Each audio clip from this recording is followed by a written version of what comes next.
aad iyo aad ayaad umahadsantahay. wasiir waa mahadsantahay mar kale ku mahadcelinaynaa. waxaan kaloo aan fursad siin doonaa hadduu eeba idmo dadka sida tooska barnaamijka ugala socda telefishinka qaranka ama kuwa raadiyo muqdisho naga dhegeysanaya. hayshee ugu horreyn wasiir waxaad inooga warantaa dhowaan wasaaraddu waxay hirgelisay xeerka badqabka gaadiidka dhulka, marka xeerkaasi muxuu yahay muhiimaduu leeyahay? bismi illaahi raxmaan raxiim. marka hore waxaan jeclahay inaan runtii ku mahadceliyo s n t v dadweynaha soomaaliyeed ina daawanaya dhammaan. midda labaad, sharcigan MOT-ga ama kalaawataha soomaaliga lagu yidhaahdo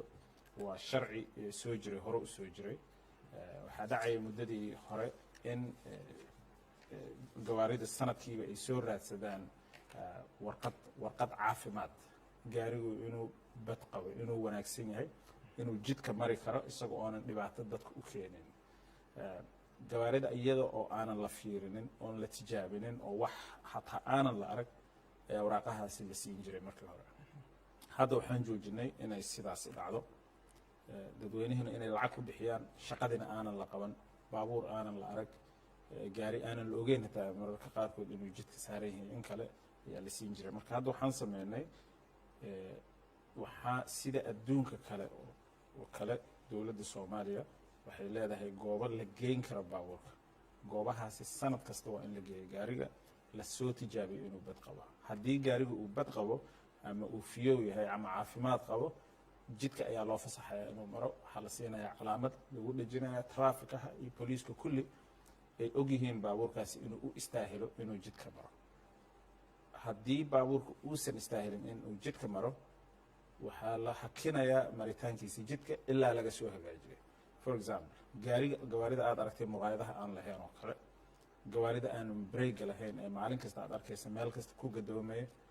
gawaarida intaasoo naf ah mar kasta dilaya, baabuurtan aanan loogu talagelin inay hataa iska dhaaf magaalo ay duur maraan oo aanan lagu aamini karin nafta bini aadanka iyo xoolaha intaba, ayaan rabnaa in la hagaajiyo. kuwada la hagaajin karo, inta aanan la hagaajin karin wadada laga saaro. khasaaraha ka soo gaaro Soomaalidu waa khasaare aad u weyn. marka hadda iyo wixii ka dambeeyo waxaa la geenayaa garaashyo. maanta wixii ka dambeeyo waa la tijaabinayaa badqabkiisa. marka aan ku qanacno gaarigaas inuu istaahilo inuu jidka maro, markaas ayaa waxaa la siinayaa certificate. waaya marka gaadiidkaas aad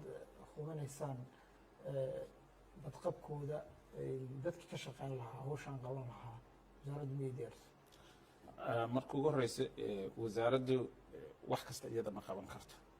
waxaa qaban kara laakiin shirkado Soomaaliyeed oo ganacsi. dowladdu waxay dhiiri gelinaysaa maalgashiga shacabka ay sameynayaan. marka hadda tartan ballaaran markii la galay, filay inay 6 kambani usoo tartameen, 4 ka mid ah ayaa soo buuxisay shuruudihii looga baahnaa. 4taa kambani waxaa iskale badidooda dad dibadda kaga soo shaqeynayay inay baabuurta badqabkooda ka soo shaqeeyaan, iyo injineero mekaanikiin Soomaali ah. shaqaalo khibrad u leh, tababaranna way leeyihiin. muddana waan soo wadnay arrintan, aan soo tijaabinayna waxa ay qaban karaan iyo khibradooda inta ay la egtahay. aad baana ugu kalsoonahay. maanta waxaa laga yaabaa inaad aragteen videoyaal iyaga oo tijaabinaya baabuurtaasi, iyaga oo qalabkii isticmaalaya loogu talagalay casriga ahaa isticmaalaya. marka aad baan ugu kalsoonahay dadka markaan aragna khibradooda iyo traininka ay leeyihiin inay shaqadaasi sida dibadda looga qabto oo kale ay waddan gudihiisa oga qaban karaan. waaya marka gaadiidkan aad hubinaysaan ma kuwa xamuulka ah? hadda dhibaatada ugu weyn kuwa lagu qabo waxaa u daran kuwa dekada isticmaala, kuwa laga yaabo in garoonka diyaaradaha ama garoomada diyaaradaha waddanka si caam ama dekadaha ka soo baxa ee soo qaada maciishooyinka iyo wax lamidka ah. marka ma kuwaas ayuu xeerkan diiradda saaraya mase waa xeer dhan oo gaadiidka oo dhan ku eegaya? xeerkana wuxuu qabanayaa wax alla wixii matoor uu saaran yahay oo dhaqaaqaya, ama baabuur yar ha ahaada, bajaaj ka soo bilow ilaa iyo baabuurta waaweyn, ilaa iyo katrabiilada iyo cafcafyada iyo intaasoo idil ayuu marayaa hadduu ilaahay ka raalli noqdo. waaya marka khidmad laga qaadayo ma jirto qofka marka la hubinayo gaarigiisa badqabkiisa? waxa loogu talagalay yani sidoo qofkaasi ku helaya ama ku tagaya meesha loogu talagalay? gaarigu markii horeba khidmadani dadka waa laga qaadi jiray. keliya shaqada ayaa sidii loogu talagalay aanan loo qaban jirin oo lama tijaabin jirin gaariga garaash lama geyn jirin lama soo arki jirin khidmadii hore ee ay u bixin jireen mid la mid ah ayay dhiibayaan baabuurkiina waa lasoo tijaabinaya shaqadiina waa la qabanaya sida adduunka kale oo kale marka khidmad yar ayaa laga qaadayaa qofku iyadoo ku xiran tahay baabuurka uu wata levelkiisa ay ku xiran tahay bajaajka iyo baabuurta xamuulka isku lacag maaha obviously marka lebelo kala duwan ayay leeyihiin 3 level oo kala duwan ayaa loo dejiyey oo la mid ah kuwii hore u jiray oo kale way marka shirkadani ama dadka hadda u shaqaaleysiiseen ma wadanka muqdisho unbay ka shaqeynayaan mise wadanko idil ay tegayaan gobolada iyo xarumaha dowlad goboleedyada su-aal aad iyo aad u wanaagsan shirkadahan hadda ku guuleystay tartanka waa 4 afartaasi waxay ka shaqeynayaan muqdisho gobolada oo dhan ayaa la gaarsiinayaa servicekan waxaa ka shaqeyn doona shirkado kale ayaa ka shaqeyn doonaan gobolada shirkaduhu soomaalida kuwa halkankii jooga wax u diidaya ma laha inay gobol kale maamul goboleed kale ay ka tartamaan oo meel kale haddana ay ka furtaan wax u diidaya ma laha laakiin hadda maadaama uu yahay programkii ugu horreeyey waxaan ku bees garaynaynaa dowladda dhexe centraalka iyo caasimadda muqdisho ayaan ku bees garaynaynaa kadibna waxaan u gudbinaynaa laakiin sharcigana waa sharci jiro oo qabanaya wadanka soomaaliya oo idil qabanaya waayahay wasiir in howl la bilaabo wax fudud waaye horena howlo badan oo la bilaabaa jiray oo hawshan howlaha muhiimka ay ka mid tahay haddana hirgalka hawsha tani raje intee leeg ayaad ka qabtaan iyadoo yani waxa kan waxaa loo baahan yahay ciidamo ilaaliya oo hubiya gawaaridii gaadiidkii waxaa loo baahan yahay inay jiraan qalab casri oo lagu ogaan karo adduunyada hadda waa horumartay qofka gawaaridiisa qalaba lagu ogaadaa camera wax laga maamulaa waxaa jira sama farooyin adduunka oo wax walba lagula socon karo inkastoo hadda ciidamadii waxay inoo jiraan haddana sidee lagu hubinayaa in xeerkani uu shaqeeyo innagu waxaan leenahay ciidanka traafikada ah iyadoo la shaqeynaya wasaaradda gaadiidku iyagu ma tijaabiyaan gaadiidka iyagu waxay fiiriyaan oo keliya gaariga soo maraya ma ku dhegantaha calaamadii ii sheegaysay inuu badqabkii kusoo baasay haddii uu ku jiro lama istaajinay haddii aanan ku jirin daan waa leexinaya wasaaradda ayaa loo soo diraya marka enforcementiga ama in la xoojiyo arrintaasi runtii caqabad badan kama taagna waayahay waa mahadsantaa wasiir dhinaca kale markaan u gudubno dhinaca duulimaadyada dalka dhowaan waxaad aqoonsi siiseen shirkado ama urur ka shaqeynaya arrimaha duulimaadyada iyo dalxiiska ururkaasi markaa ma urur wasaaradda hoosta waa wasaaradda abuurtayba ma urur iski oo waa urur noocee muxuuse qabanaya ururka aan siinay waa travel agentska soomaaliya shirkadaha tigidhada iibiya oo kale iyo dalxiiska sidaad la socoto waxaan leenahay shirkado aad iyo aad u tiro badan soomaaliyeed oo qof kasta meel uu ka furtay haddii aanan la isku keenin la isku hagaajinin oon shuruuc xagta loo samayn waxaa dhexda ka baxaya danti dadweynaha tigidku ma aha in qofku uu tigid intuu kaa iibsada keliya aad meesha ku kala hartiin agentiga ama qofka kaa iibinaya tigidka mas-uuliyad ayaa saaran qofka iibsanaya isaga naftiisa mas-uuliyad kale ayaa saaran diyaaradda nafteeda mas-uuliyad ayaa saaran marka si looga taxadaro xuquuqda uu qofka muwaadinka ah amaan muwaadinka ahayna safraya uu leeyahay ayaa waxaan sameynay organization hore u jiray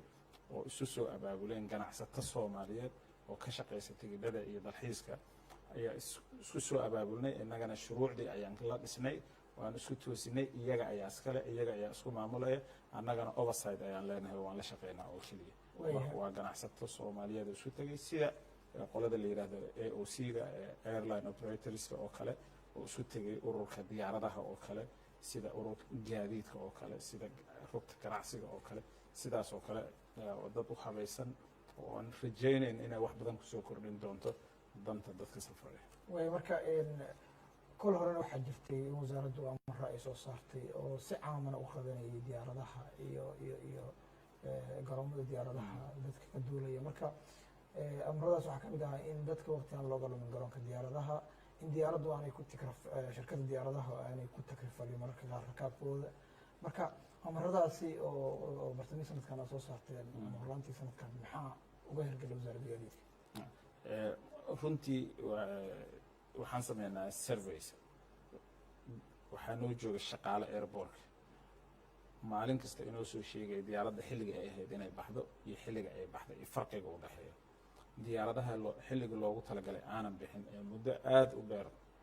dib u dhaco 3 saacadood wax ka badan dadka ku haya airportka tallaabo sharci ah ayaa laga qaadaa haddaba sharcigaasi intii aan gudbinay kadib waxaa dhaca runtii oona wanaagsanayd in loo sameeyo guddigan oo dowlimaadka tigidhada markii lasoo iibinaya ayaa qofku waxaa loogu qorayaa waktigaasi oo ahayn waktiga ay diyaaradda baxaysa waxaa laga yaabaa qofku inuu innaga nafteena dadka rakaabka ah naftooda way soo daahan waxaa laga yaabaa marka in la siiyo wakti dheer oo waktigii diyaaradda ay baxaysay aanan ahayn oo wakti ka soo horreeyay si dadkaasi airportka markii u yimaadaan marka intaasoo dhan ayadana shuruuco kale iyo maxaa la yidhahdaa qabanqaabo badan ayaan galay dadka iyadoo loo sheegayo waktigii saxda ahaa ay imaan lahaayeen marka labada dhinacba dhinaca diyaaraduhu shuruucdii iyo ganaaxii iyo digneynihii intaba way socdaan dhinaca dadweynahana wacyigelin ayaan wadnaa dhinaca travel agentskana marka ay tigidka iibinayaan qofka inay ugu explain garayaan sida sharcigu ugu shaqeeyo waktiga airportka tegi lahaayeen waxaa socdin marka hadda waxaan aragnaa inuu gaabkaasi aad u yaraanayo laakiin weli dhibaatadu ina way jirtaa waya marka garoomada diyaaradaha waddanka oo ahayd arrin muhiima oo yani muqdisho garoonka hadda dhisan waa garoon casri ah gobollada kale garoon sidaa lamida jira oo sida garoonka ku yaalla boosaaso garoowe garoomada diyaaradaha dhismahooda iyo dib u dhiskooda wasaaraddu ilaa haatan maxaa uga qabsooma iyadoo ama dowlad goboleedyada ku caawinaysa ama cidday doonto taageero ka helaysa maxaad ka qabateen ilaa iminka garoomada diyaaradaha waddanka wax ka qabadka garoomada diyaaradaha waddanka garoomada waddanka waxaa inoo qorshaysnayd 8 airport inaan dib u habeyn aan ku bilowno kan baydhabo ayaa ugu horeeyo oo hadda inoo maraya meel aad u wanaagsan waxaa ku xiga kuwa kale oo 3 ah inta kalena waa la dhammaystirayaa oo shaqadaasi way socotaa laakiin waad qiyaasaysaa marka airport wax laga qabanayo wax sahlan maaha processkaas in lasoo dhammeeyo keliya ayadoonan shaqada bilaaban ayaa waqti badan ay qaadataa aan runtii waa waxyaabaha naga daahay ayay ka mid tahay oo fursado aan aad u weyn aanan u helin dakhli badanna u baahan marka kan baydhaba hadda uu bilaabanaya waxaan rajaynaynaa January gudihiisa waxaa la arki doonaa shaqadii oo bilaabatay haddii ilaahay ka raali noqdo kuwa kalena waa la gaarsiinaya ilaa 8 airport ayaan marka waxaa kaloo tagtay Dhuusamareeb iyo gobollada qaar ayaa tagtay marka qiimeyn ma kusoo samayseen garoomadaasi kale baahiyaha waxa ay qabaan jowhar oo kale waa tagteen iyana yani qiimeyn ma jirtay intay u baahan yihiin in garoon walba laga dhiso waxaan tagnay Dhuusamareeb waxaan tagnay beledweyn marka meelo kaloo badanna waa tegi doonaa hadduu ilaahay ka raali noqdo inagoo wadano engineeradeeni airdrome engineerski qaybeyna waan soo sameynay marka faceka koowaad oo 8daasi marka laga baxayo airportadan yaryar waxaan usoo planka ugu jirta in iyagana la siiya qalabkii diyaaradaha lagu habeeyey ee localka ahaa kadibna laga caawiyo sidii airportadaasi loo dhisi lahaa loo dhammaystiri lahaa waxaa xusid mudan in intanoo idil ay dakhli u baahan tahay budget u baahan tahay marka budgetkiina waad iska taqaano budget hadda available ah oo markiiba la gelinayo male marka waxyaabaha daahitaanka ah waxaa keenaya budgetkii oo meelo laga raadinayo intii aan haysanay yaraa resourcigii yaraa oo marba meesha ku habboon lagu bixinayo laakiin dowladda marnaba kamana gaabinayso in ay horumariso airportada way garoonka muqdisho kale markaan eegno wasiir garoonka waxaa hadda soo badanaya duulimaadyada ama kuwa maxalliga ha ahaadaan waddanka shirkadaha waddanka laga leeyahay ama kuwa caalamiga ay doonayaan waddanka ka howlgalaan marka garoonka ma ku filan yahay marka aad eegto duulimaadyadaas oo sii ballaaranaya qatar airways hadda imaanayso sida dhowaan ra-iisul wasaaruhu sheegay ama heshiiskii dowladda qatar shirkadeeda la galay ka mid ahayd Kenyan Airways laga wada hadlayay dowladda Ethiopia waa imaaday diyaaradooda waa shirkadihii waa howlgalaya marka garoonka muqdisho hadda inoo dhisan ku filan yahay maxaase qorsheynaysaa garoonka muqdisho hadda inoo dhisan wuu nagu filan yahay haddii aan sameyno anaga plan wanaagsan oo ah diyaaradaha xilligay soo degayaan si fiican loo kala qaybiyo arrintaasi shuruuc baan ka soo saaray diyaarad kasta inay soo codsato wakti oo subaxii hore peak timeka oo xilliga aad uu mashquulka u yahay 8 ilaa iyo duhurkii waqtigaas uu busy yahay inta kale ayaan firaaqa badan leenahay marka diyaaradda Ethiopian Airlines oo kale hadda waxay timaadaa 12 iyo waxoogaa ayay timaadaa waqti zaxmadii weyneed ay dhamaatay Kenya Airways sidoo kale way timaadaa iyadana by the way way bilaabatay sidoo kale laakiin waxaa cad airportkani in uusan ahaan karin airport muddo dheer sii shaqeeyo sanado badan haddii aanan hadda wax aanan laga qabanin sababtoo ah traafigada wuu sii badanaya amnigii wuu sii kordhaya ganacsiga dadka ku dhiiran inay maalgashtaan waddanka wuu sii badanaya dadkeenii dibadda joogay dibadaha ku noolaa waddankii bay dib ugu soo noqonaya traafig wuu sii badanaya hal runway ayaan leenahay oo ka soo degaan diyaaradaha inkastoo normal tahay wadamada qaarkood garoomadooda ugu waaweyn wadamo aad u horumarsan hal runway uun leeyahay haddana waxaan u baahannahay inaan isagaas iyo meelaha kale standardkii aan dib u soo celino marka hadda waxaa qorshaha inoogu jiro qorshe keliya maaha ee shaqadiisa socotaa hadda sidii airportkaasi loo casriyeyn lahaa oo plaankiisa mar hore aan bilownay inaad laga yaabo inaad ka aragteen TV-ga ra-iisul wasaaraha iyo aniga aan kormeer ku soo sameynay shirkado badan aan keennay injineero badan oo kala duwan aan keennay marka wax badan baa laga qabanayaa si aanan loogu baahnayn airport cusub intii muddo ah waa maasanta wasiir waxaan markan eegeynaa khadadka taleefanada iyo dadka ku jira waxaan siinaya daawadaha ama dhegeystaha ugu horeeya sida tooska ugu jira halow asalaamu calaykum codkaaga kor u qaad walaal magacaaga halkaad nagala soo xiriirayso magacayga waa nuur maxamed xaaji oo ku sugan gobolka banaadir degmada Kenya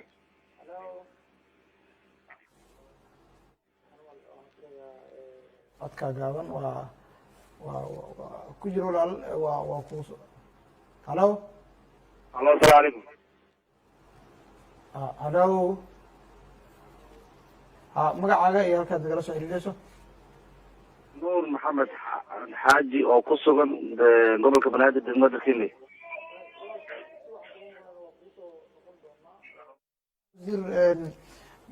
dhinacan waxaa jirtay qorshe dib loogu soo celinayo shirkadii diyaaradaha Somali Airline oo dowladda ay waday marka qorshahaasi muddo sanadahan waa u socday maxaa ilaa iminka loo hirgeli layahay in dib loo soo celiyo diyaaraddii Somali Airlines runtii madaxda waddanka iyo shacabka intaba waa waxay aad u jecel yihiin oo maalin ay sugayaan diyaaraddii Somali Airlines oo ka soo degtay meeshan ka duusha soo celin diyaarad dib u dhis shuruucdoodii soo maalgelinteedii wax sahlan ma aha runtii marka dowladdu waxay ku dadaalaysay markasta in dib loo bilaabo shirkadda Somali Airlines sida saxda ahaana lagu bilaabo runtii anigoo aanan ka hordhacaynin oo marar horena ka hadalnay waxaan rabaa runtii inaan dadweynaha la wadaago shirkadda Somali Airlines soo celinteeda meel wanaagsan ayay maraysaa waqti aanan aad u dheerayna waxaan rajaynaynaa in la gaari doono xilliga ay Somali Airlines soo laabatay iyada oo la jaan qaadi karto sida ay wax u socdaan adduunka intiisa kale hadda waayahay waa maasanta wasiir waxaan ku laabanaynaa qadadka taleefonka halow halow daawadaha ama dhegeystaha ku jira halow asalaamu calaykum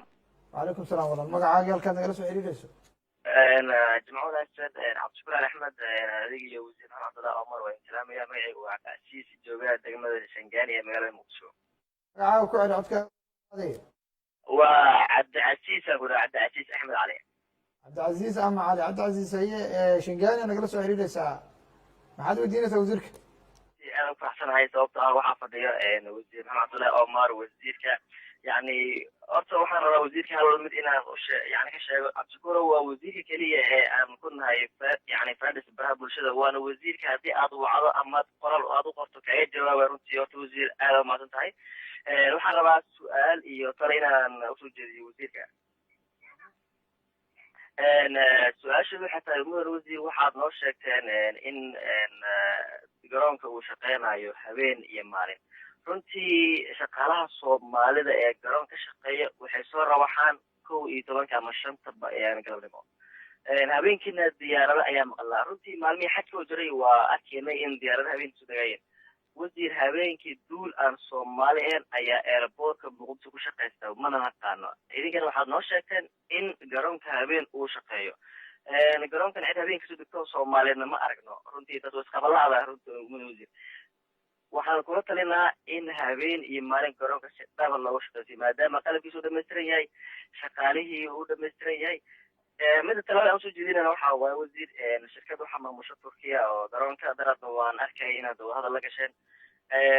runtii annaga dhalinyarana nahay jaamacadihii dhameynay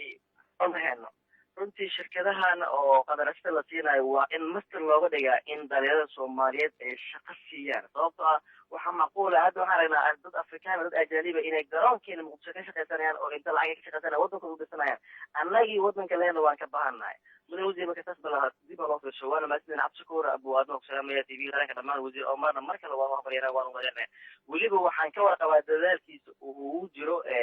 sowcid soomaaliya aniga si qaas nahay oo baraha bulshada saxaabka nahay waa ila wadaagaa runtii shacabka soomaaliyeed hala wadaago in diyaaradii qaranka soomaaliyeed mar uun dib loo soo celiyo oo aan ku duulno runtii waa jeclaan lahayn anagana si uma yeelan runtii aad midkaa raba inaa dhacsado mudane wasiir waxaa jira garoomo ku yaala cabdicasiis waa kugu soo maaxanaysaa umalaynaya su-aashaadii taladaada wasiirka oo u gudubtay waxaa siinaynaa dhegeystaha kale ama daawadaha kale sida tooska ugu jira waana kaaga mahad celinayna cabdicasiis naga raali noqo si aan dadka kale oo walaalaha ee taleefonka ku jira ee doonaya inay wasiirka wax weydiiyaan aan fursad u siino hallo halo asalaamu calaykum wacalaykum salaam walaal magacaagi halkaad nagala soo xiriirayso magacayga waa nuur maxamed xaaji oo degan gobolka banaadir degmada barkenley nuur maxamed haye maxaad weydiinaysaa wasiirka maasha allah wasiirka waa salaamaya iyo baada idaacadda iyo telefishinka qaranka s n t v wasiirka waxaan weydiinayaa amba aan ugu hambalyanaya shaqada weyn oo qabtay wasaaradda gaadiidka macnaha dibudhis weyn kusameeyey sida saadaasha hawada waxaan rabaa inaan weydiiyo arrintii diyaaradii somali airline ayay ku dambeysay waayaha mamaqal mida kale waxaan rabaa garoonka elboorka adaacadoo kale maadaama hadda shirkado badan ama diyaarado badan ay imaanayaan baaxadda garoonka aada uu hadda u yaryahay markii loo fiiriyo diyaarado waaweyn ayay ku degi karaan waxaan rabaa marka in garoonka macnaha uu weyn yahay waxaa lagu soo koobay keliya inta yaroo soomaalida lagu soo koobay kistas yara qaadka meesha ku degay iyo intaan kale marka garoonka waxaa rabaa in ciidamada amison oo kale ama kuwa kale shisheeyaha degan in dhinac loogu sakiyo si xataa hadii la duugi karo badda in la duugo dhankaas xataa oo garoonka la baaxad weyneeyo maadaama garoonka international uu yahay marka maxaa kaga qorshaysan wasiirka arrintaas inaan weydiiyo aadan umahadsan yahay waana soo dhaweynayaa shaqada weyn oo wasaaradda gaadiidka ay hayso waana isdhihi karo wasaaradaha ugu muhiimsan maasan tahay inkastoo wasiirku ka hadlay labada su-aal oo somalia airline iyo ama shirkadii diyaaradaha waddanka iyo arrinta kale ee ku aadan balaarinta garoonka diyaaradaha muqdisho haddana waxaan rabaa labada su-aal cabdicasiis iyo maxamed si kooban aad wasiir uga jawaab bismi illahi raxmaan raxiim cabdicasiis marka ugu horeysa aad iyo aad ayaad u mahadsan tahay su-aasha koowaad ee ah garoonka inuu shaqeeyo 24 saacadood waa laba qaybood kow maxaa dowladda soomaaliya ay mas-uul ka tahay waxaan mas-uul ka nahay in garoonku uu shaqeeyo in runwaygu uu furan yahay 24 saacadood diyaaraddu ay kasoo degi karto waan sameynaa qalabkii loo baahnaa waan keennay diyaaradahu way soo degi karaan 24 saacadood shaqaalihii immigrationka ha ahaado ama shaqaalihii kale ee ka shaqeynaya garoonka dhammaantood waa diyaar qalabkii wuu inoo yeelaa diyaarad alla diyaaraddii rabto in ay habeenkii soo degto ama habeenkii ka kacdo waddanka wax alla wixii ay u baahneed oo idil waa diyaar keliya way soo sheegaysaa sida ay usoo codsadaan sharciyada sida horeysay mar kasta inoo weydiistaan xilligaas baan rabnaa inaan baxno marka wax kasta waa u diyaar annaga dhinaceenna waa available haddii marka ay diyaarad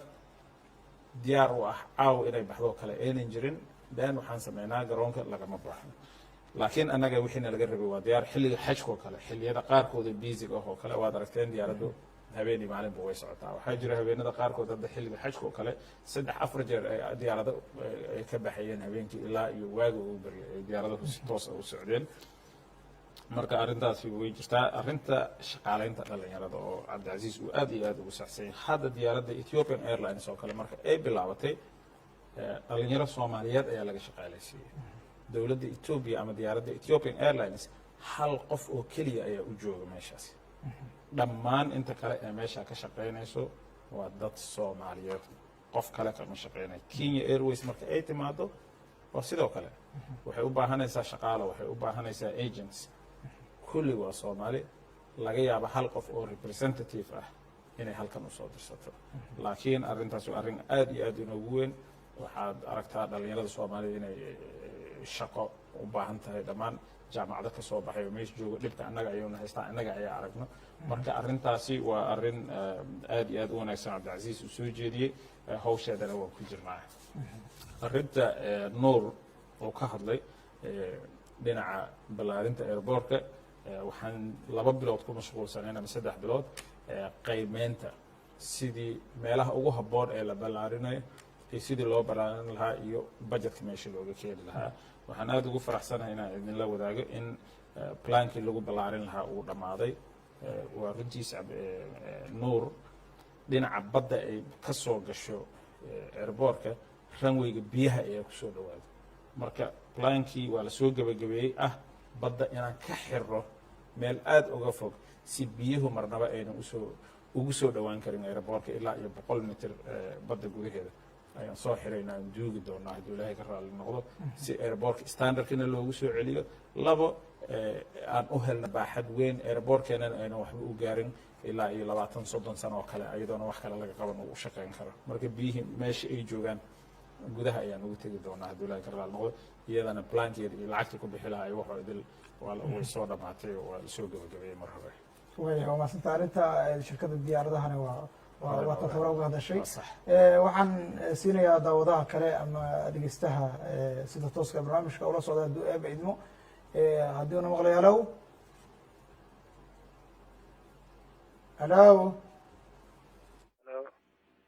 walaal codkaaga kor u qaad si toosan nagala soco raadiyo ama telefishinka midkaad naga dhegeysanayso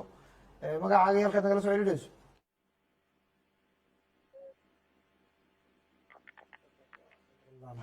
wasiir garoomada marka laga hadlayo waxaa muhiim u ah marka arrinta amniga daawada ku jiraan kaliya halo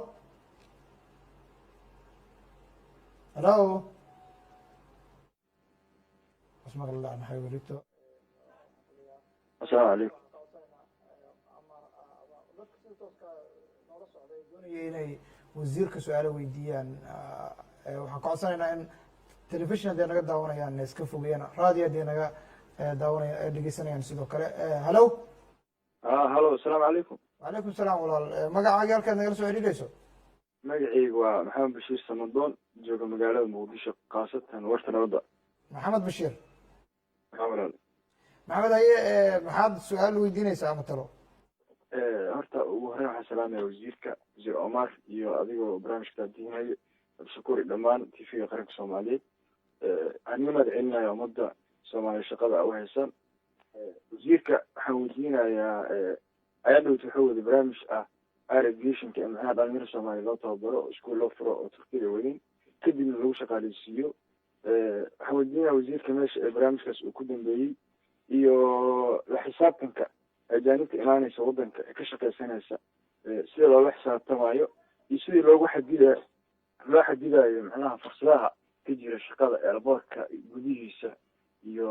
hay-adaha kale oo ka jira iyo khaasatan Soomaaliya iyo sidii waxaan weydiinayaa qaabka iyo qorshaha ugu dejisan dhalinyarada Soomaaliyeed magaalada Muqdisho iyo khaasatan Soomaaliya ku dhalatay kuna soo dhawr adagtay waxna ku baratay fursadaha shaqo ay siinayaan intaas ayaan wasiirka weydiinaya aad baa umahadsantihiin waa mahadsantahay inkastoo arrinta shaqaaleynta ay ku saabsan wasaarado kale iyo howlo kale nala gelihayaan laakiin haddana yani sidee loo hubinayaa dadkaas soo degayo iyo fursadahooda dadka garoonka shaqeynaya ha u banaadeen waxaan siin doonaa qofka kale ku jira alow السلام عليكم ورحمة الله. ha walaal magacaaga halkaad nagala soo xidhiidhayso walaalo waxaa idhahaa aniga xabiib baa idhahaa waxaa kasoo soo wacaya ingiriiska marka insha allah waxaan rabay wasiirkan aan su-aal weydiiyaa rabay insha allah codkaa kor u qaad magacaaga xabiib walaalo xabiib baa idhahaa ingiriiskan kasoo wacaya marka insha allah wasiirkaan rabay inaan su-aal weydiiya hadii macquul ingiriiska nagala soo hadlaya xabiib maxaad weydiinaysaa wasiirka yahu waa mahadsantihiin insha allah adiga wasiirka waxaan rabay inaan wasiirka weydiiyey runtii macnaha arrinta niyahow xagga tigidhadan rabaa inaan su-aal tigidhadahan qabaa macnaha niyahow dadku maadaama diyaarada internationalka ay soo celiyeen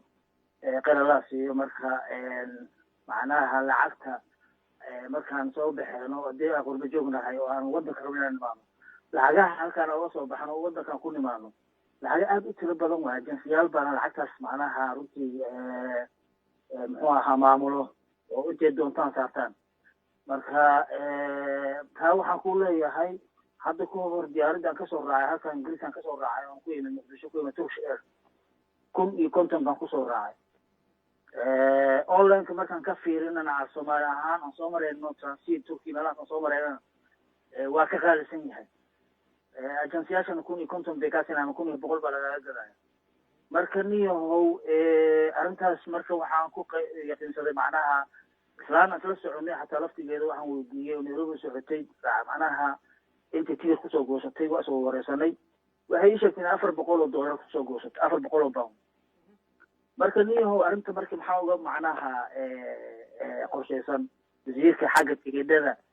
in macnaha maadaama diyaarada international inoo keenana aada u mahadsan yihiin in ay tigidhada laftigooda ay muxuu ahaa ay la socdaan waay waa mahadsantahay waxaan filayaa wasiirkiinu su-aashaada fahmay insha allahu tacaala wasiir su-aashii hore iyo su-aasha dambe ee xabiib oo ingiliis ku hadlayay bismillah maxamed bashiir wuxuuna weydiiyey sida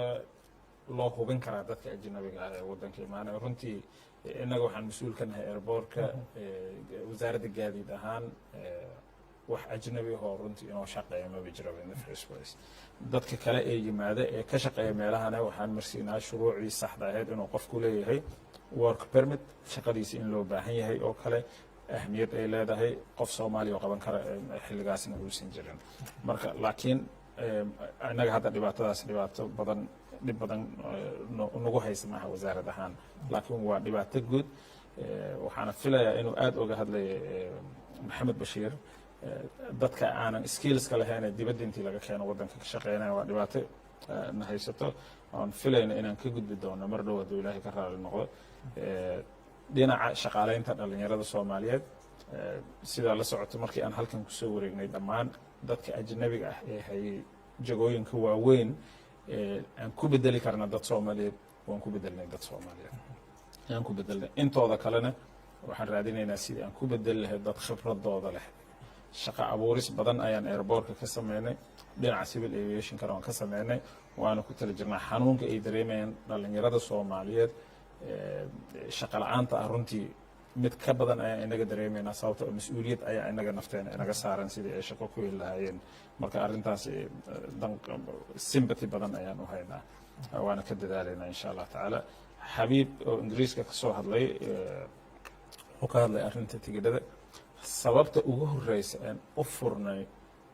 ugu furnay diyaaradaha internationalka ah inay waddanka yimaadaan waxay tahay inagoo dhowr milyan oo Soomaali ah ay dibadda naga jirto ayaa haddana waxaa caqabad ah inaad waddankaadi dib ugu soo laabato sababtoo ah connectionka waddanka ayaa runtii aad iyo aad dhib u ahaa diyaaradda Turkish Airlines oo muddo shaqeynaysay oo runtii ku mahadsan inay adduunka nagu xirtay tigidhkooda runtii waa sax weeyaan 1,050 pound marka laga soo bixiyo waa lacag badan hadda optionadii ayaa batay tigidhadii way raqaysaan runtii way sii badanayaan optionada tigidhadiina way sii raqaynayaan hadda qofku wuxuu soo goosan karaa marka uu dibadda joogo kale Turkish Airlines Ethiopian Airlines Kenya Airways Qatar mar dhow buu furmayaa kuwa kaloo badanna way furmi doonaan hadduu ilaahay ka raali noqdo competitionku wuu sii badanayaa haddadan sanadkii hore ama 6 bilood ka hor tigidhka qiimihii uu ahaa iyo wax u dhow midna ma aha rajaynaynaa xabiib marka uu soo socdo safarkiisa dambe soo socdo 400 pound uu ka hadlay gabadha kusoo goosatay oo kale inuu kusoo goosan doono insha allah tacaala waayahay waa mahadsan yahay xabiib daawadaha ama dhegeystaha kale nagu jira ayaanu eegi doonaa ha yeeshee wasiir amniga garoomada marka laga hadlayo waa arrin muhiim ah ama ha ahaato dadka duulimaadyada sameeye ama oo yani diyaaradaha wada iyo kuwa hagaba marka arrintaas iyo siday u shaqeyso waa arrin weyn ah marka maadaama waddanku sii horumariyo shirkado waaweyn oo caalamiyan ay ka shaqo bilaabayaan kuwan ay ka shaqeynayeen maxaa laga qabtay maxaas qorshe ah amniga diyaaradaha pilotyada iyo dhinacani waxaa weeye waxay leeyihiin shuruuc gooni ah oo iyaga maamusha oo dhinaca kuwa diyaaradaha haga air traffic controlers oo kale iyagana trainno gooni ah certificates gooni ah waa khibrad badan iyo waxbay u leeyihiin taasi waa iyadana waa gooni amniga garoonka haddii aynan ku qancin shirkadaha hadda imaanaya Ethiopian Airlines oo kale Kenya Airways oo kale Qatar iyo kale way yimaadaan waxay mar alla markii ay assessment sameeyaan ama soo kormeeraan oo soo tijaabiyaan sida aan marno processka aan marno garoonkeena waxay noo qiraan mar kasta in dhinaca amniga inaga aan kaga horeyno meelaha qaarkood Ethiopia oo kale ma haystaan hataa eeyo baara innagu waxaan leenahay dad shaqaalaha meesha ka shaqeeyo wax baara dad uniform gashan dad aanan uniform gashanayn waxaan leenahay eeyo waxaan leenahay scanners waxaan leenahay 4 level oo lagu baaro diyaaradaha ayaan leenahay marka wixii ka baxaya iyo wixii ka soo degaya garoonka runtii aad ayaan uga warhaydaa amniga markuu waa ku qanacsanahay taas ayaana keenaysa inay diyaarado badan oo ajnabi ah ay ku soo dhiiradaan marka maalinta ka dambeysana waan sii adkeynaynaa amniga haddii ilaahay ka raali noqdo waayahay waa mahadsan tahay daawadaha markiisa ku jira alo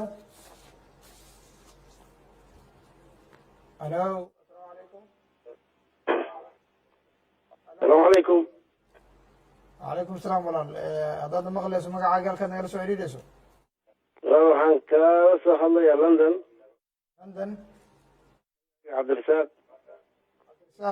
cabdirasaaq caalim haye cabdirasaaq caalim iyo talo waxaad qabto oo wasiirka aad u jeedinayso halkaagana xoogaa uu gaaban yahay waayo marka hadda sidee ay maqashaa waa fiican yahay laakiin wax yar uu gaaban yahay waaye su-aal anaga si toosaan kuu maqalnaa marka su-aal iyo talo waxaad qabto haye ma bilaaban karaa waa bilaaban kartaa su-aashaada ama taladaada waxaad qabto wasiirka horta su-aasheeda koowaad assalaamu calaykum waraxmatullahi wabarakaatu wasiirka iyo wariyaha iyo c n labinta waa salaamayaa su-aasheeda waxay ku saabsan tahay garoonka diyaaradaha aadan cadde runtii aadan ugu mahadinaynaa wasiirka iyo ragga la shaqeeya oo dhan waxa ay ka qabteen iyo sida hadda xaalkiisa uu isu bedelay ilaahayna waxaan ka baryaynaa inuu noo siyaadiyo tan kale marka waxaan su-aasha koowaad inaan weydiiye ah maadaama hadda badda laga soo dego oo aan dhinaca beriga laga soo degin maxaa u qorshaysan maadaama riski badan ay leedahay dhinaca badda marka laga soo dego sababtoo ah garoonkeena ilaa afisiyoni tagaa afisiyoni marka diyaaradda incase haddii lacalla ay xawaareed uu dheereeyo waxaa dhici karta inay dhib ka imaan karo laakiin dhinacan kale xalana xaggeeda wuu dheeraa saasaana loo soo degi jiray waagii hore marka maxaa uga qorshaysan oo mataqaana in isbedelkaas la sameeyo midda kalena macnaha rag fara badan oo kubara ah oo ka hadlayaan arkay oo bayloodadii hore ah marka xiriir ma leeyihiin mataqaanaa in ay soo dhaweeyaan raggaas oo la shaqeeyaan jazakum allah khayr assalaamu calaykum waraxmatullahi wabarakatu waa mahadsantahay cabdirasaaq waa u gudbin doonaa wasiir su-aashaada daawadaha marigista kale ku xiga halo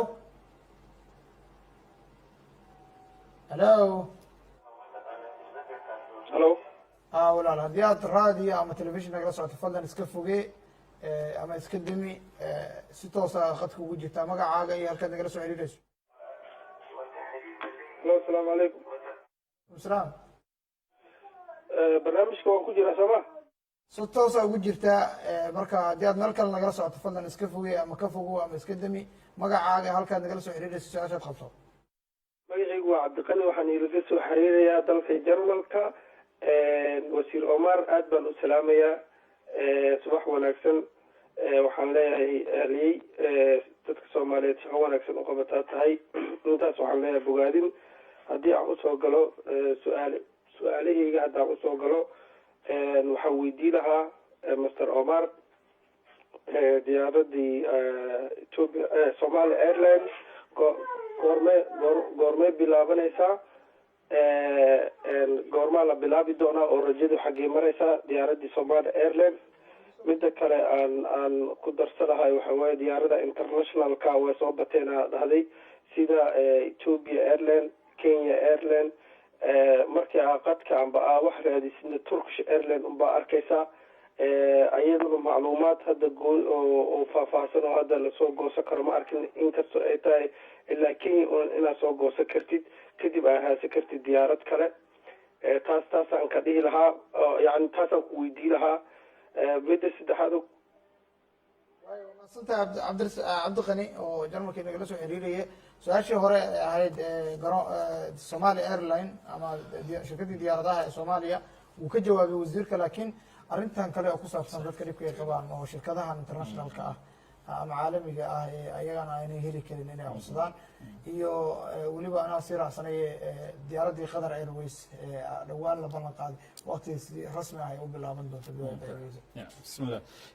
cabdirasaaq aad iyo aad ayuu umahadsan yahay cabdirasaaq caalim dhinaca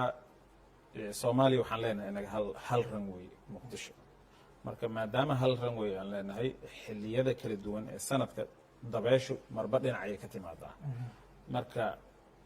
dhinaca badda xilliga laga soo degayo waa xilliga normalka ah waa xilliga caadiga sida caadiga ah dhinaca badda ayaa laga soo degaa maadaama uu garoonku de bad ku dhow yahay marka taas ayaa keenaysa in laga soo dego dhinacaas dhinaca kale ee Afisione waa laga soo degi karaa isagaba haddana waa laga soo degaa laakiin waxaa laga soo degaa oo keliya marka ay danta qasabto oo diyaaro ay hawada ka imaanayso gadaal ka soo riixaysa diyaaradda ee dhinaca badda aanan laga soo degi karin ee ay riskiga tahay ayaa dhinaca kale laga soo degaa marka mar haddii aad hal runway leedahay marba waxaad ku qasban tahay inaad labada dhinac aad ka soo degto xilliyada kala duwan waxaan rajaynaynaa amniga waddanka hadda runtii wuu fiicnaaday wuu hagaagay marka in lasoo dulmaro Afisione oo dhinacaasi kale laga soo dego in dhinaca badda aan ahayn wuxuu noqon doonaa arrin normal ah mustaqbalka dhow laakiin hadda dhinaca badda caqabado badan kama jiraan amnigeedana wuu wanaagsan yahay waddankeena keliya maaha waddamo kale oo tiro badan badi adduunka badda waa laga soo dhex degaaba waana laga dhex kacaa marka wax dhibaato oo riski badan oo arrintaas ku haysa maaha midda kale aad ugu mahadsan yahay cabdirasaaq caalim inuu noo soo propose gareeyay dad nala shaqayn karo oo arrimahaasi nagala shaqayn karo aniga nafteen waxaan haysanaa airdrome engineers waxaan haysanaa khubaro ICAO sidoo kale way nala shaqaysaa khubarada isaga uu soo propose gareeyayna waan soo dhaweynaynaa insha allah tacaala wasaaradda websitekeeda waxaa ku jira meelo nalagala soo xiriiri kara marka waxaan rajaynayaa isagana inuu dhinacaasi nagala soo xiriiro si waan soo dhaweynaynaa runta qof kasta qofkii na caawin karo cabdiqani Germany iyo Somali Airlines connection baa jiray marka waad qiyaasaysaa qofku markuu Germany kasoo hadlo inuu diyaaradda Somali Airlines uu ka hadlayo horena waan nooga hadalnay waxaan rajaynaynaa mar dhow inay noo bilaaban doonto haddii ilaahay ka raali noqdo laakiin planka oo dhammaystiran ayaa laydinla wadaagi doonaa dhinaca tigidhada online Ethiopian Airlines haddaa gasho website-kooda hadda waad helaysaa Muqdisho marka tigidhada online-ka waa laga soo goosan karaa Kenya Airways ma hubo anigu weli ma tijaabinin laakiin waxaan rajaynaynaa iyadana maadaama ay bilowday duulimaadkii in iyagana uu website-kooda available ka yahay haddii uusan ka ahayna innaga ayaa dabagelayna insha allah maasanta wasiir labada qof ama qofka ugu dambeeya ayaan siinaynaa hallow وعليكم السلام ورحمة الله وبركاته. وعليكم السلام walaal codka kor u qaad magacaaga halkaad nagala soo xiriirayso magacayga waa cabdi jibriil aadan waxaan joogaa magaalada baydhabo janaay ee dowlad goboleedka koonfur galbeed waxaan cabdi jibriil waxaan su-aalaha weydiinayaa wasiirka waxa waaye wasiirka duulista iyo hawada dowladda jamhuuriyadda federaalka soomaaliya waxaan weydiinayaa su-aasha ah gaadiidka ha nagadeen diyaarado ha nagadeen macnaha baabuurta waxaa jira wali jiraan taargooyin oo maamul goboleedyada gaar ah wali lana hal jamhuuriyadeed oo haddii la eego koonfur galbeed haddii baydhabo taargadiya muddo korna eelasha biyaha jamhuuriyadda soomaaliya maynku qorshaysan in yamay leeraayisa halmay leeraayisa samayda gaadiidka oo lagu kantarooro karo walayo laakiin haddii lankas may leeraayisa samaysada taarga gooni ah wali leenan hal jamhuuriyadeed wali kala jira eelboorada maanaha magaalada muqdisho wali jiran dalkeen eelbooryaal badan ka jiran wasiir makin qorshaysan inaad macnaha eelbooradaasi horumarayso in mayla eraayis dalka dhonga wasiirnata wali hakanagnaga maanta dhon in garoonka diyaaradaha muqdisho lay soomaalida hakanagnaagaasi wali mas-uulka eta dalka dhon in garoon kasta cabashadii kajeerta ada baaxidii ada gudbida dadka ada bahwadaadka tihin wasiir wali fadaane in ada kinka bogaadi hoosha faylaaba qodolahayd oo hala wareegtay in meel eraayso 27 sano kadib in dowladda soomaaliya ay lagu xukumo caasimada dalka hooyo wali ii sheegay bulshada kaleed oo siyaasiyiinta horumarka injeelayna wali fadaane in meel eraayso wasiirkaana oo sharafto badan oo 27 sano kadib xukuumadan oo maanta joogto ay tahay xukuumadda maanta aan ka faani karno dal kasta oo derisnanaha amba ajnabi ah waxaa markaati ka hin in system maanta jiro in laga faani karo oo maanta cashuuraha dalka waxaa jira haddaan kusoo gaalo koonfur galbeed waxaa la samaynayaa taargooyinka u gaar ah waxaa jira hadda taargooyinkaas maxaa ku qorshaysan inaad taargo soomaaliyeed ay dalka dhan laga isticmaalo waan mahadsantahay wasiir jibriil waa su-aashaadu waa iyo taladaada wasiirku waa maqlayay waana mahadsan tahay waxaana wasiir midda ugu daran oo ah taargooyinka oo goboladiina ay taargooyin gaar sameynayaan midii federaalkana ay jirto marka sidee taargooyinkaas sidee soo kama imaanayso waddankeena oo weliba ah marxaladda lagu jiro ay tahay marxalad yani amni marxalado kala duwan lagu jiro maxaa hal taarget laiskula qaadan layahay soo caqabad kama imaanayso qolaba taargedeeda gaarka ay samaysato waa jibriil tiisa ugu muhiimsan arrinta kale uu ka hadlay cabashooyin garoomada ka taaganna horada uga heshay wasiir su-aasha ka horeysa daawadaas cabdi jibriil king mahadnagay midda labaad taargooyinka markaan ka hadlayno hore ayaan u sheegnay haddana waxay noogu jirtaa tubaha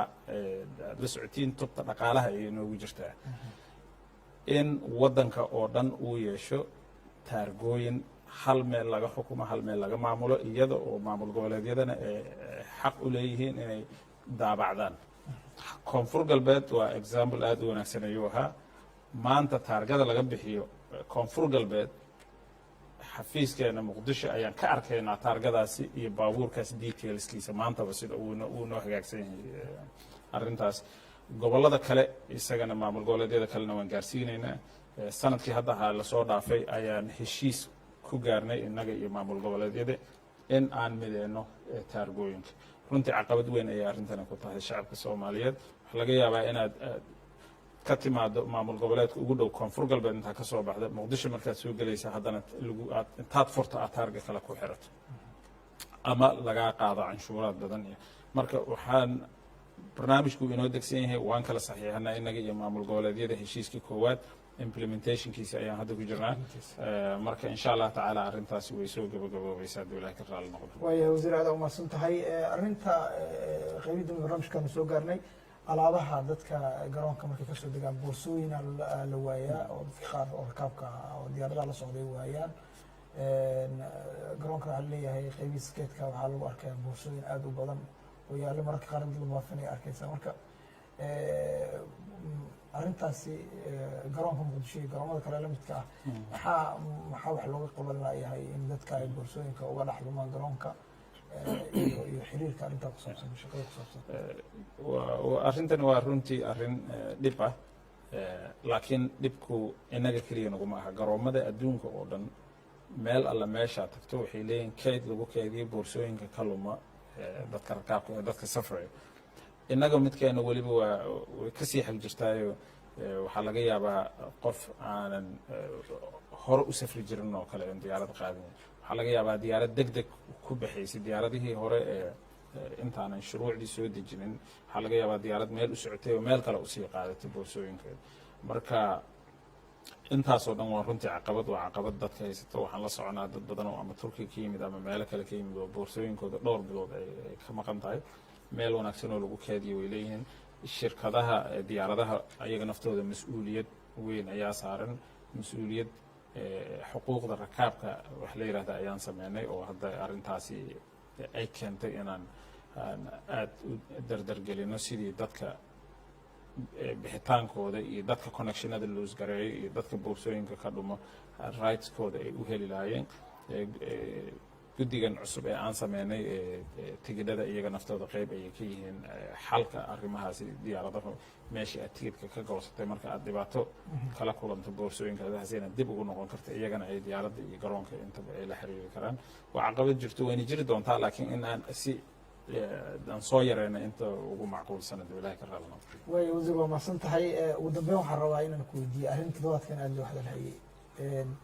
adigana aad ka hadashay oo ahayd in lagu xeray aankii ay warbaahinta qaar baahiyeen oo arrin ku saabsan musuqmaasuq lagugu soo oogay marka ma jirtaa in wax isdabamarin ay wasaaraddu ku jirto si gaara adigoo lagugu eedeeyey waxaase maxaa ka jira bulshada soomaaliyed inkastoo shir jaraa'id aad qabatay oo aad si uga jawaabtay raadiyana aad la hadashay haddana dadka weli waa isweydiinaya marka maxaa arrintaasi ka jira maxaase ogaan karaa jira runtii loomaba baahnaynba inaan aan ka jawaabno looma baahnayn dowladdu waxay leedahay hanti dhowr qaran wasaaradaho idin lagu baaraa sida wasaaradaha kale uu baaroo kale ayuu u baaray wasaaraddeen weliba waxaa xusid mudan inaan aniga weydiistay wasaaradaha kale ka hor inuu wasaaraddeeda yimaado uu ii baaro uu recommendations kadibnana siiyo wuxuu sameeyey wuu baaray kadibna wuxuuna siiyey tala bixin sida aan maamulka u hagaajin lahayn wax baaritaan ah oo musuqmaasuq iyo isdabamaris weligeed wasaaradda laguma soo eedeynin xilliga laga hadlayna waa mal aan wasaaradda dhowr bilood joogay anigaba sidoo kale systemyadii oo idil ee wasaaradda lacagaha lagu qaban jiray ama wax lagu samayn jiray 6 bilood markaan joogay anaga ayaaba soo xirnay waxaasi oo idil waxay ahayd wax lasoo fabricate gareeya hadda aanan runtii rabin inaan dib ugu noqdo idaacadaha waan maqlay inay yidhaahdeen waa la xiray lihmana xirin oo waaban iska caddaatay marka waa un waxyaabahaas ay dadka ka hadlaan audienciga lagu samaystay ka mid tahay oo si lagu dhagaysto waa inaad war keento marka waxyaabahaas waxay iska been abuur ah waxaa kaloo rabaa runtii aan u mahad celiyo ummadda soomaaliyeed oo aad arrimahaasi uga jawaabay dad badan oo aan filaynin inaan taageero intaa la eg aan haysto oo iyagaba ka jawaabayo iyagoona anagoonan qabanin press conference iyo qofna uusan sameynin meel wax musuqmaasuq wax la isdaba mariyana maba joognaba